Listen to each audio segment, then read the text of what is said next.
Alors que la France envisage sérieusement des frappes aériennes en Syrie, et ce, dès que des cibles auront été identifiées, selon Jean-Yves Le Drian, le Parlement japonais, pour la première fois depuis la Seconde Guerre mondiale, a fait passer en force des lois lui permettant désormais de s'engager sur le théâtre de conflits à l'étranger.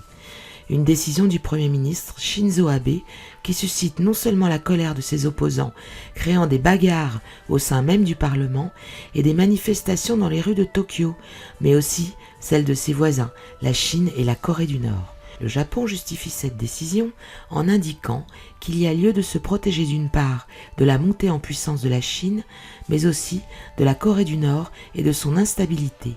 La constitution imposée en 1947 par l'occupant américain est pacifiste. Elle interdit aux troupes japonaises de combattre sauf en cas d'autodéfense.